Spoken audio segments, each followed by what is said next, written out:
Hello, YouTubers and NFL fans everywhere! This is Matt, the NFL Fanatic, giving you my Week 9 2024 NFL predictions. Well, for the Fanatic this week, after having the downer week that I had from the previous week, this week I rebounded fairly well. So far this week, through 15 games in a full slated week, I actually ended up matching both my against the spread and straight up records, which is fantastic, especially when they were both good weeks. So if you took my advice this week, I went 10-5 against the spread, and I went 10-5 straight up. So that's 20-10 for the week so far, with the Pittsburgh Giants game coming up tonight. Once again, I have the Pittsburgh Steelers minus 6.5, so I have Pittsburgh winning at least by a touchdown. So if I can get an 11-5 record both ways, I will gladly take that and be thrilled with my result there. But what a crazy week for the NFL. Just like most of the time they always are. When you look at a lot of the games, the Detroit Lions played a sensational game. Shout out to Half Moon's Picks. Go check out his channel. But that was a sensational game. I think it's the third time since the 70s they put up 50 points. They only had about 225 total yards of offense, but they forced 4 turnovers. They put up 52 points. They have 25 touchdowns to 20 incompletions over their last 5 games. So right now, Detroit has just been playing sensationally, in my opinion. Better than what I think a lot of people would have expected from the Detroit Lions. I had, as you can see at the top there, right in the center, that's my Super Bowl, the Chiefs and the Lions. They both have been at least showing so far that my pick feels pretty good about where it's going, to move forward. But the Lions, I thought, played an incredible game. The Titans are very much in the sink for Shador or sink for Sanders campaign. The tank, that is not a very good football team. Though I do want to shout out Calvin Ridley for having 10 receptions for about 143 yards. His best day as a Titans receiver by far.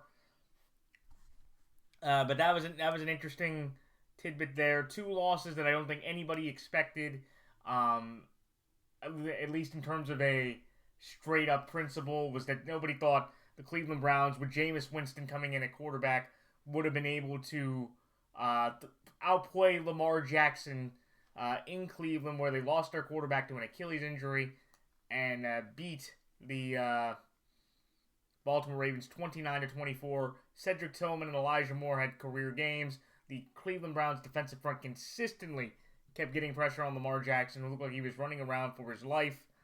And I was a bit surprised, though it is an AFC North battle, division opponents. Whenever you play them, anything can happen.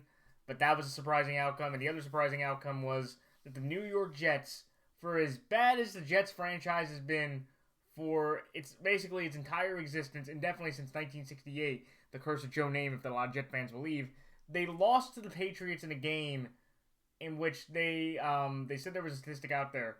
When you put up 20-plus points, do not turn the ball over, and the other one was your defense allows under 250 total yards. I believe they said they were 220-0 over the last 20 or 25 years.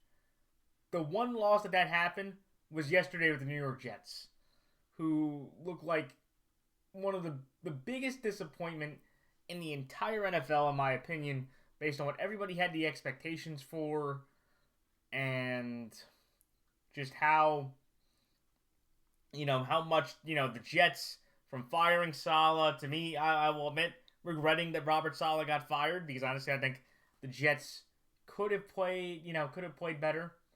Or I had higher expectations. I never thought, like other people did, I never thought the Jets were going to be a Super Bowl team. However, I thought this team was going to at least win the AFC East and be at least a playoff team. This team is probably not even going to make the playoffs, and they're going to have to make some significant business decisions before or at the end of this year, or they're going to I would just blow it up completely. Though I don't think they will. I do think they want to keep Aaron Rodgers and Devontae at least one more year together, because they don't want to see just a 10-game sample and admit that whole thing was bad. But I digress. But that was just, that was a shocking loss. The other games, the Broncos kind of thoroughly beat the Panthers. Not a big surprise. Though I do want to say, Bo Nix, last 5 games, 10 TDs, 1 interception. People have raved about Jaden Daniels. People have raved about Caleb Williams for the most part, where, Jaden Daniels, and absolutely, after what happened yesterday on the Hail to the Commander-in-Chief, Hail Mary by Jaden Daniels, I can definitely see where all the hype and the positive energy is coming from in DC. But I think Bo Nix, for what he's done, again, I think he's got a lower ceiling than Caleb, and he's got a lower ceiling than Jaden. But Bo Nix has at least shown you that he is the quarterback of the future for the Broncos. I just think he's going to be very much in that, the category of the second-year pop or the surge or slump quarterback. That's what I think Bo Nix is. Bo Nix is the quarterback for the Broncos' future. He threw 3 touchdowns, had a sensational day. I believe he ended up with a 122-plus quarterback rating, but it was against the Panthers. But still, I think Bo Nix is going to basically earn himself. Is he going to have a sophomore surge or a sophomore slump next year, to where that's going to determine how far the Broncos continue to grow and evolve with him as the quarterback. But at least I know that Bo Nix is definitely the quarterback for the Broncos' future. And after all the quarterbacks that they've gone through in Denver, from the Simeons to the Paxtons to the Russes to the Stidhams to the Bridgewaters to the Osweilers to the Drew Locks to the Billy Ripien, to all those quarterbacks that the Broncos have started ever since Peyton Manning retired in 2015, they may have finally found their next star quarterback that can lead this team for hopefully years to come in their sake. But that was a crazy moment. The Bills blowing out the Seahawks. The AFC East showing that they are not a good division, and the Bills, who I thought weren't even going to win the division, but were going to be a respectable team, look like they're going to run away with the AFC East. They have more wins they have just as many wins as every other AFC East team combined at this point in the season, which is stunning to say that.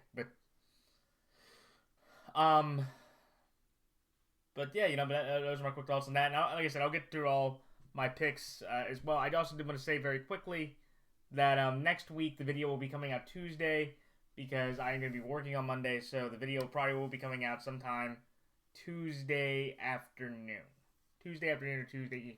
So no video next Monday. The video will be coming out Tuesday.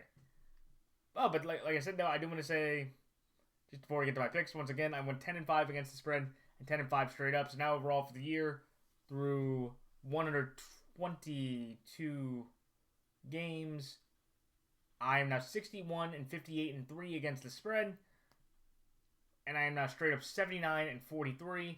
That equals 51.2%. So through at least 8 weeks, I am above 500 on my spread picks. So if you took my spread picks, you would learn at least a little bit of money throughout the season. And straight up, I'm at 64.8%. So definitely a bit of a cooling off, but definitely with how I've been doing, I'm definitely maintaining about my season average, which for the last few years, I wasn't able to get to the very end. So I'm very happy that I still have plenty of room to grow, to get better as the season goes on. And for any fantasy users out there, the Pittsburgh Steelers and San Francisco 49ers are on buys this week. So if you have the Pittsburgh defense, Russell Wilson, Najee Harris, George Pickens, Pat Freiermuth, Brock Purdy, Deebo Samuel, the Niners defense, Jake Moody, Andrews Carlson, George Kittle. If you have any of those players on your fantasy teams, bench them because they will not be playing this weekend. All right, it's time for my picks for this week. So, on Thursday, on Halloween night, hopefully for the last time in primetime television, we're going to have to see this team. But when the 6-2 Houston Texans travel to New York to take on the 2-6 New York Jets, the New York Jets, and I know that the Texans have been riddled by injuries, and they also might have lost Stephon Diggs for the year as well. So they're going to be down both Stephon Diggs and Nico Collins. The New York Jets are 1-point favorites in this game. I get the injuries are significant, but there's no way I'm taking, with how the Texans have played, there's no way I'm not taking the Texans to beat this Jets team in their home stadium. So, but that's why that's why I'm going to take Houston here +1, and Houston straight up. The next game, when the 3-4 Dallas Cowboys travel to Atlanta to take on the NFC South leading 5-3 Atlanta Falcons. The Atlanta Falcons are 2.5-point favorites in this game. Give me Atlanta here -2.5, and Atlanta straight up. Then the next game, when the 5-3 Denver Broncos travel to Baltimore to take on the 5-3 Baltimore Ravens. The Baltimore Ravens are 9-point favorites in this game. I'm going to do the same exact thing I did last week. I'm going to take the Denver Broncos here +9. But since this is a home game and the Ravens are very upset about what happened last week against the Browns on Sunday, I think they will take it out on Bo Nix as a rookie quarterback. And I think the Ravens do get this one with a heavy dose of pounding it with Derrick Henry and just making Bo Nix constantly feel under duress and make him go into mistakes that he made through his first couple games. But that's why I like Baltimore here straight up. I'm going to respect Denver's defense enough to take Denver here +9 to at least cover the spread. Then the next game, when the 2-5 Miami Dolphins travel to Buffalo, take on the 6-2 Buffalo Bills. The Buffalo Bills are 6.5 point favorites in this game. Give me Buffalo here -6.5 and Buffalo straight up. Then the next game in the battle for the NFC South cellar dwellers, when the 2-6 New Orleans Saints travel to Carolina, take on the 1-7 Carolina Panthers.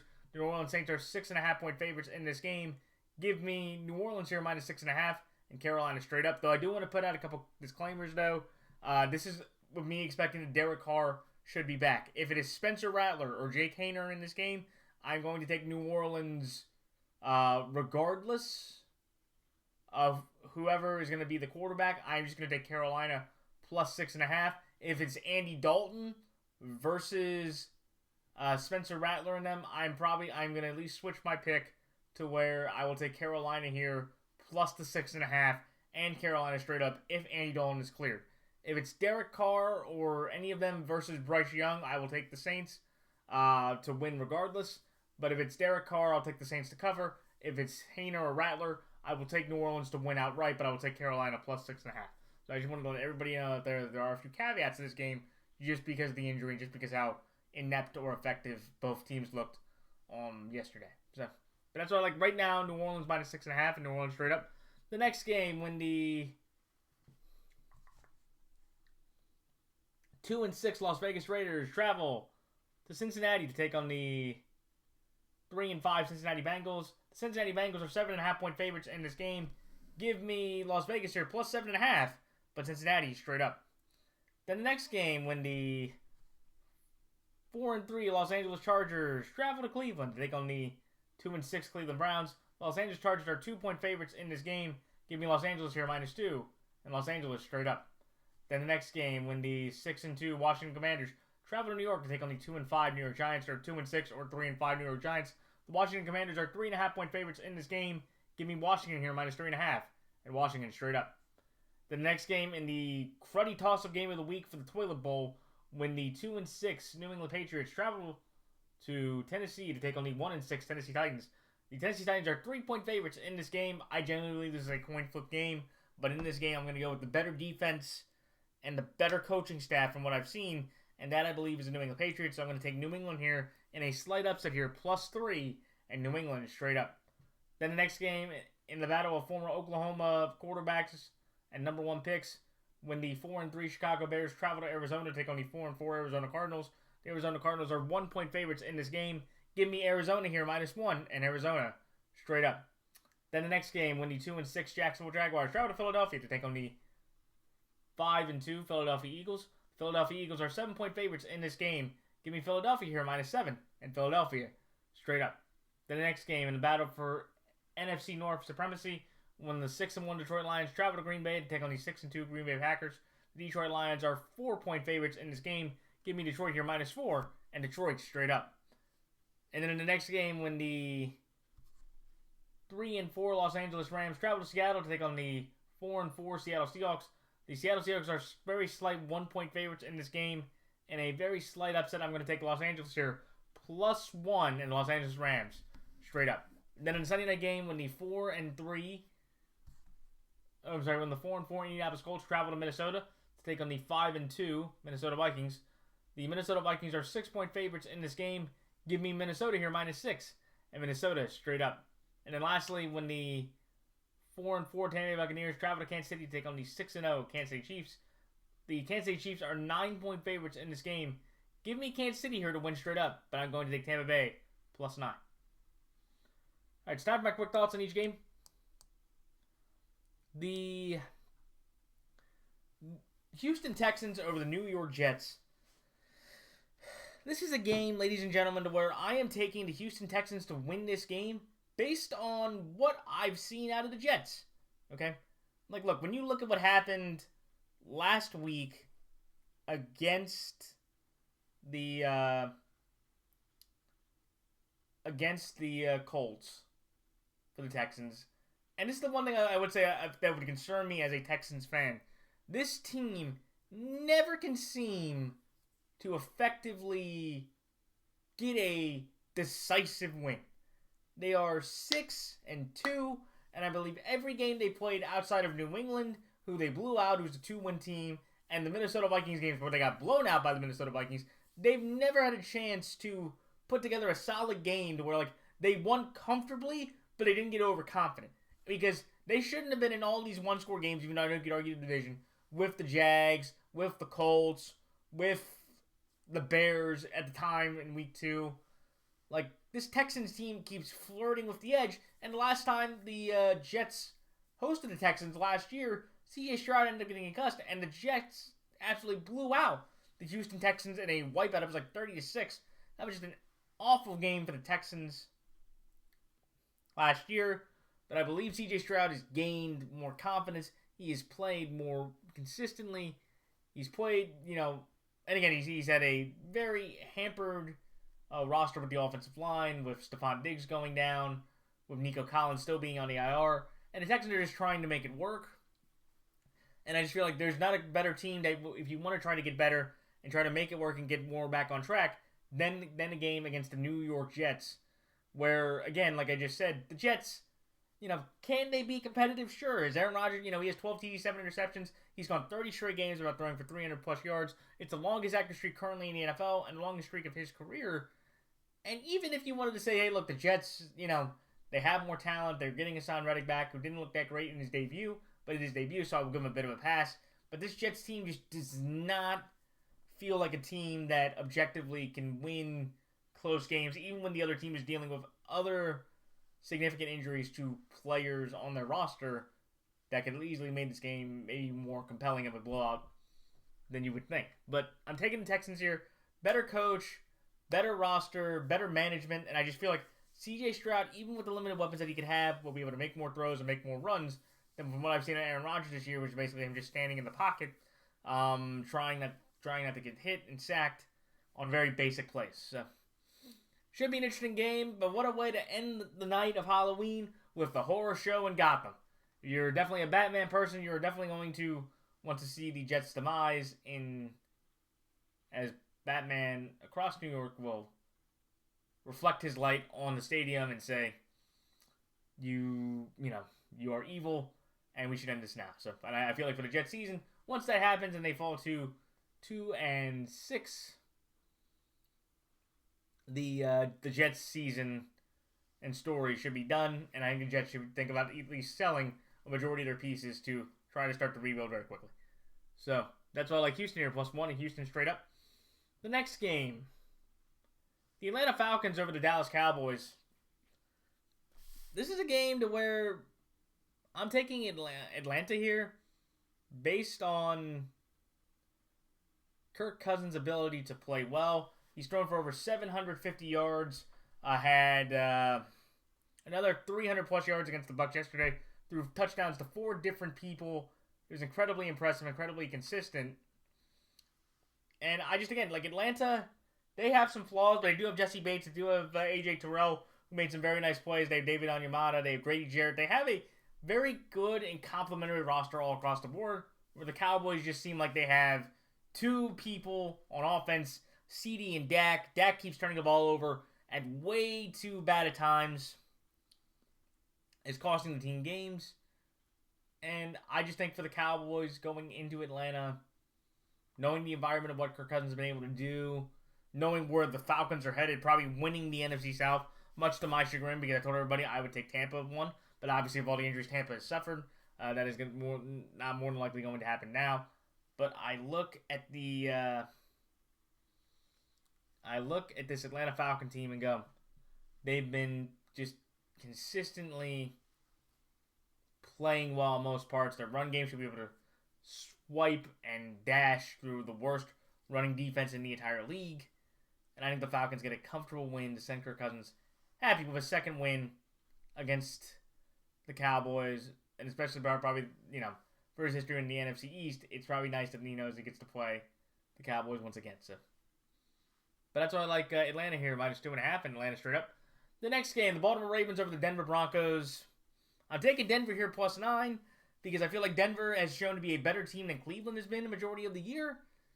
And I think, again, if Marlon Humphrey, if Nate Wiggins can get back, this secondary should be playing a lot better. But also, I just understand this is a rookie quarterback. And most of the time, when the Ravens play rookie quarterbacks, we make their lives miserable. And I think for Denver, it's going to be an interesting moment to travel across the country and play in Baltimore. But also, just feel like, again, the Ravens, they only had 70 yards on the ground from Derrick Henry. Lamar was just running around for his life. He did throw another 2 touchdowns, which gets his TD interception ratio up now to 19-2. He's definitely in the MVP conversation, though that loss against the Browns will, I think, impact voters' opinions about who to give the AP award to. But, when I look at Denver and Baltimore, Denver's had a stifling defense. Bo Nix is playing efficient football. And I objectively think, for any Raven fan out there, don't sleep on this Broncos team. Like, the Broncos, yeah, they haven't been great, and they haven't played a lot of great competition, but they've still played, highly effective. It's Sean Payton coach football. Very few mistakes, solid defense, and a quarterback that will make quick and accurate and consistent decisions, and I think that's what Bo Nix is. And I feel confident that he can at least come into our building and play us tough to make it about a 9.5-point game for whatever time's left, so. But that's why I like Baltimore straight up at Denver +9. The next game, the Buffalo Bills over the Miami Dolphins. I'm taking Buffalo here based on the Bills have been the best team in the AFC East probably since week 1. It just took me a few weeks to wrap my head around it because I didn't think they would be able to do it without any opportunity to try to prove people wrong.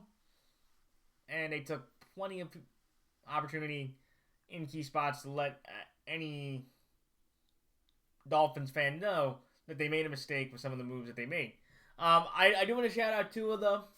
Tua did come back from his concussion, and he played fairly well. He also did make a big slide, which got a huge eruption from the crowd.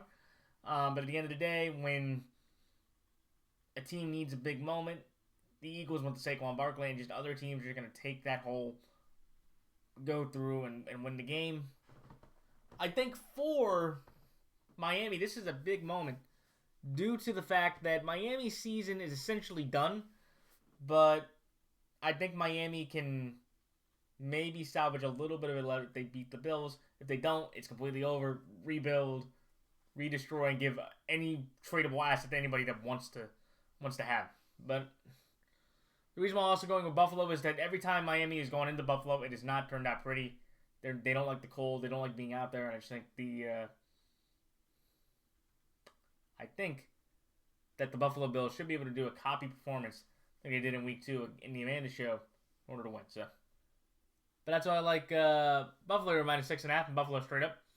The next game, New Orleans over Carolina. This is a game to where it's a weird combination to where, look, Bryce Young got his another start.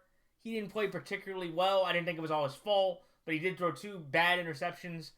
I just don't think, again, I think Bryce Young is the second worst quarterback in the NFL. I believe the worst quarterback in the NFL is Mr. Anthony Richardson out of the University of Florida, but that could be a different conversation for a different day. But it just looks like with the game against Carolina, if Andy Dalton is cleared from a sprained thumb, he will likely be put back in as the starter for the Panthers, at least till the end of the year. And the reason why this game is so difficult is because I don't know if Derek Carr is going to play. I don't know if any of the other Saints' weapons will be back there. I don't know if Deontay is going to make an appearance. And I just feel like, again, if the Saints start with Derek Carr and nobody else does anything, I will take the Saints straight up and against the spread regardless. If it is Bryce Young versus whoever the Saints quarterback is, I will take the Saints with the points. But I'll take Carolina straight up with a long, great deep ball to whatever receiver that was And then the third option would be that it's Spencer Rattler versus Andy Dalton, or Spencer Rattler versus other people named Andy Dalton, or just kind of a hodgepodge of quarterbacks. And so if it's not, then who is going to attempt to be that guy? And I just think, again, with the Saints and Panthers, if it's Bryce Young versus quarterback, I think it is. I think that the Saints will win easily. If it's not, then I think it's going to be a competitive dogfight. And like I said, I'm not going to change my straight up pick. I think New Orleans wins regardless. But I will take a paper towel or a wet cloth for like the Panthers to try to kind of guide over there. So, but that's why I like New Orleans here, -6.5, and New Orleans straight up. Sorry. So again, if Derek Carr plays and the Panthers don't start anybody, I'm going to take New Orleans -6.5 and New Orleans straight up. If it's Bryce Young versus Spencer Rattler, or Bryce Young versus Jake Haener, I'm taking New Orleans straight up, but Carolina +6.5. If it is Andy Dalton versus whoever the Saints quarterback will be, I'll take the Carolina Panthers +6.5 and Carolina straight up. So that's why I like New Orleans or -6.5, New Orleans straight up. The next game, the Cincinnati Bengals over the Las Vegas Raiders. This is a game to where I'm taking the Cincinnati Bengals based on the fact of the Bengals. This is what they do. When they play a competent football team, they'll usually end up losing in a tough competitive fashion. Though it looked like in the second half against the Eagles, it wasn't that competitive. They got outscored 20-0 to win the game, 37-17. I thought that, the Bengals, the one tough thing that they weren't able to do very well, they only ran the ball for 58 yards the entire game, which is not good by any means. So I definitely think with the Raiders, who have played inspiring, confident football to where they're not going to give up, they just seem like they can't pull away or find a way to win a game against a good opponent. So again, I think the Bengals, if they get T. Higgins back, they should be able to run through it fine. It's the game against the Ravens in 2 Thursdays, which are going to be basically the defining point of the Bengals season. If they lose that one, I would pretty much say that the Bengals are going to be eliminated from playoff contention with a loss, but I don't expect it to happen with how good Joe Burrow's been, with how consistent all the other Bengals players are played compared to the Raiders. The Raiders are the scrappy, competitive team that nobody wanted to give a chance to, but, at the end of the day, they will always disappoint you in a big spot as much as you wanted to or not. So, but again, I'm just going to take the Raiders +7.5 because the Raiders have been able to cover a lot of games over the last several weeks. I don't think they can cover the spread against the Bengals, but do I think they actually can beat the Bengals in a 1-1 football game? I do not, and that's what I'm taking the Bengals to win. So that's why I like Las Vegas here +7.5, but Cincinnati straight up. The next game, the Chargers over the Browns. This is a game to where the Chargers have all this talent, this new coaching, this phenomenal defense led by Jesse Minter to stifle a lot of opponents. And they're playing a Browns team that just put up 30-plus points, or 29 points, on one of the worst secondaries in the league. So I think it'll be interesting to see how the interaction between Richardson and Stroud first goes. But, when I look at this Chargers and Browns game, I'm taking the Chargers based on the better defense, Jesse Minter, the better running game, and I don't expect the Chargers secondary, with all the talent they have, to play nearly as bad as the Ravens did. And I do think Jameis will have at least 2 turnovers, 1 interception, 1 fumble, which will cost the team the game. And then it's essentially where we're all back to square one with the Browns. Of this is a pathetic football team, and the Chargers, after starting out the way they did, to get to 5-3 with, I believe, a playoff team, I think the Chargers are in great spirits to move forward and roll into November. So that's like the Los Angeles Chargers here, -2, and Los Angeles Chargers straight up. The next game, the Washington Commanders over the New York Giants. I'm taking the Washington Commanders here based on the fact that the New York Giants, even though they have the #1 pass rush in the league, they just don't have the offensive firepower that the Giants do a quarterback in different positions. I think Washington's been able to really run the ball effectively. And for a defense which has had tremendous secondary concerns, over the last few weeks they have played pretty good and consistent secondary defense because the Bears' only 2 touchdowns came off of running plays. They pretty much held Caleb Williams and that offense in check. And I think you're playing a Giants team that doesn't feel great, but they feel like, again, it's a division game. You can throw the records out the window. But at the end of the day, if you're telling me, after week 1, I said I would trust Jaden Daniels over Daniel Jones any day of the week and twice on Sunday. Now I trust him every time, all the time in a big game against Daniel Jones, that they can win this game and grind one out to get to 7-2 to get ready for their big game against Pittsburgh here in about 2 weeks. So that's why I like the Washington Commanders to -3.5. Washington straight up. The next game, the New England Patriots over the Tennessee Titans. There's not a lot to talk about in this game here. I'm taking New England. Better coach, better defense. If Drake May clears concussion protocol, I believe they'll have the better quarterback. And I just trust his decision-making without causing an injury or problem. Should be able to, have the massive difference in this game. Would I be surprised if the Titans won this game? Not at all. But I think with New England and Tennessee, this is what I like to call a cruddy toss-up game of the week. I'm going to go with the better coach, the better defense, and just the staff that I trust more. I trust the Rod Mayo staff with their experience and mentality more than the Titans staff led by Brian Callahan, which looked like an absolute disaster. So that's why I like New England here, +3, New England straight up. The next game, the Arizona Cardinals over the Chicago Bears. One key stat in this one for me, the Chicago Bears are 4-0 at home, 0-3 on the road. And the Cardinals, look, the last time I took the Cardinals to outright win a game,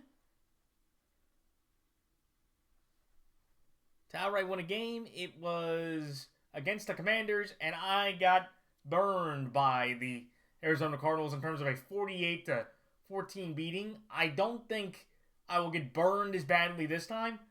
I just feel like, again, what you see out of the Cardinals is a gritty, tough, consistent team that, they're not going to be perfect all the time. They're going to have weeks where they look pretty pathetic, and they're going to have weeks where they look fantastic. And I just look at this team, these two teams, and go, I'm going to trust the Cardinals at home. With the Bears' history on the road this year, I think Kyler makes a few more plays to Caleb than I think Caleb will the other way. Also, I think the Bears' offensive line is shot. I know the Cardinals' defense has suffered some pretty significant losses as well. But I think the Cardinals' pass rush should be able to cause Caleb Williams more strife. And I think Kyler wins the game in a gritty, tough old-fashioned way. But that's why I like Arizona here, -1, and Arizona straight up. The next game, the Philadelphia Eagles over the Jacksonville Jaguars. Philadelphia is the second best team in the NFC, in my opinion. Jalen Hurts has played sensational football. The Eagles have had one of the best defenses over the last several weeks. Cooper DeJean and Quinion Mitchell have dramatically improved that secondary leaps and bounds. Saquon Barkley ran for another 100 yards. Jalen, did get another 3 rushing touchdowns. He's now the second most rushing touchdowns in a career for the Eagles all time.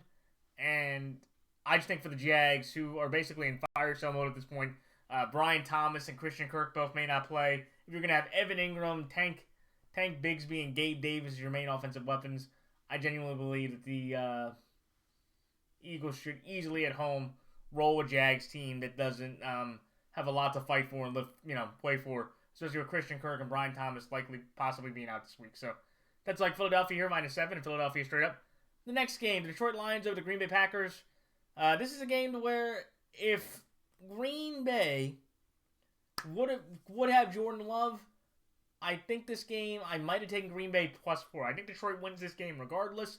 But if you're telling me Malik Willis, who has apparently the highest passer rating in the NFL, a minimum of 30 passes, if he, is playing, I think the Lions easily cover that spread. If it is Jordan Love, it is going to be a much more competitive and entertaining game. I think the Lions still win because they have the better offensive line, better defense, the better coaching, and just the better aura about them compared to the Packers right now, who have won their last 2 games on Brandon McManus field goals, who's their 3rd or 4th kicker they've tried out. I just feel like for the Lions, this is a huge statement moment to where they can really finally assert their clear dominance over the rest of the conference, will win over their division rival, and to knock them at least 2 games out of first place in the NFC North. So, should be a great game. I think, again, Sonic and Knuckles with Gibbs and Montgomery, Laporta, Jamison Williams, who will not play, I think that'll be a significant thing. But if Jordan Love cannot play, I think that'll kind of cancel it out. I think Jordan Love's loss will be more profound compared to Jamison Williams. Definitely wasn't that way. But I think, again, when you come down to these two teams, who has the better offensive line, who has the better protection, who has the better roster and consistency, that's been the Detroit Lions the entire year. And that's why I think the Lions win, at least by the 4-point margin. So that's why I like Detroit here -4 and Detroit straight up. The next game, the Los Angeles Rams over the Seattle Seahawks. I'm taking the Rams here based on the fact of the Rams today, not later, not moving down. The Rams, I feel like, are the best team in the NFC West, with Cooper Kupp and Puka Nacua being back in the lineup for the Los Angeles Rams. And I just feel like with Seattle, the offense died with DK Metcalf. That defense has been absolutely shredded a majority of the time. I think Stafford with those weapons should be able to do the same thing. And I think that Rams team has played fairly well over the last few weeks. They gained a little bit of confidence. They beat a 5-2 Minnesota team. They ended up winning the other game. I forget who they played. They played the Raiders. So, like the Rams have a bit of confidence. I think the Rams just have more talent on their roster. I think the Rams are kind of going in a positive direction with Stafford playing so much better than he did in the first few weeks. It's an NFC West battle. Going into Seattle is always difficult. It'll be fun. I know the Seahawks are desperate to try to, maintain within the division. But I'm taking the Rams here. Better coach, more talented roster, and I just feel like Puka Nacua and Cooper Kupp are going to be way too much to handle for the Seattle defense, which have been willing for the last month or so to hold up. So that's why I like the Los Angeles Rams here +1 and Los Angeles straight up. Then the final two games, Minnesota over Indianapolis. Anthony Richardson starting at quarterback for the Colts. And if he starts and finishes against the Brian Flores defense, that's all I have to say. Anthony Richardson, primetime TV against the Brian Flores defense. No thank you. Minnesota skulls their way to their 6th win of the year. I believe, and honestly, I'll be this bold, it's my lock of the week. There is a snowball's chance, and you know what? That if Anthony Richardson plays this game and finishes it, that the Indianapolis Colts win this game. There is a snowball's chance, and you know what? Because the Vikings, though they've had some issues, and losing Christian Darrisaw is significant. He tore his ACL and his MCL. And I think for the Vikings, that will be a massive problem further down the road. This Vikings defense, I feel like, can play well enough and confuse Anthony Richardson bad enough to at least get 3 turnovers this Sunday evening. That's how confident I am in the Minnesota Vikings defense against a quarterback of the caliber of Anthony Richardson. It's going to be an ugly game for Richardson. I hope he can make some throws, some big runs that can keep the Vikings in this game. But if it's not, I think the Vikings easily skull and roll their way to a big win. So that's why I like Minnesota here, -6 and Minnesota straight up. And lastly, the Kansas City Chiefs over the Tampa Bay Buccaneers. I'm taking Kansas City here based on the fact that Mike Evans and Chris Godwin got hurt. Baker played well enough that I thought that he could, earn the right to, or he played well enough to be respectable. But at the end of the day, Baker did have 2 interceptions. He's thrown 7 picks over his last 3 games. He hasn't been playing himself. And I just feel like, again, the Chiefs defense, who just added Josh Uche for a 2026 6th-round pick, I think this Chiefs team is going to feel very confident, relaxed on a Monday night stage with Mahomes being in the spotlight, that I think they'll take advantage of the depleted Bucs roster. Baker and them could, make some plays. Rashad White, Bucky Irving. They can make maybe a big defensive stop or two. But at the end of the day, I think at the end, if you give Patrick Mahomes the ball with X amount of time left and a chance to win, he will do enough plays to win the game, which is why I believe I have confidence in taking the Chiefs to win straight up. But I'm going to take Tampa Bay here +9 based on the fact that Tampa Bay showed a lot more fight and grit playing with their backup group of receivers primarily than I thought they would. So that's why I like Tampa Bay here +9, but Kansas City straight up. So that is it. So good luck to all players, coaches, teams, and fellow prognosticators. My fantasy teams, my non-money leagues, I'm doing okay. My money leagues, I'm doing horribly. So I'm about breaking even, literally, in that department. But good luck to all players, coaches, teams, fellow prognosticators, and like I said, until next Tuesday, sometime Tuesday afternoon, Tuesday evening, this is Matt the Fanatic signing off. Until then, everyone, so long.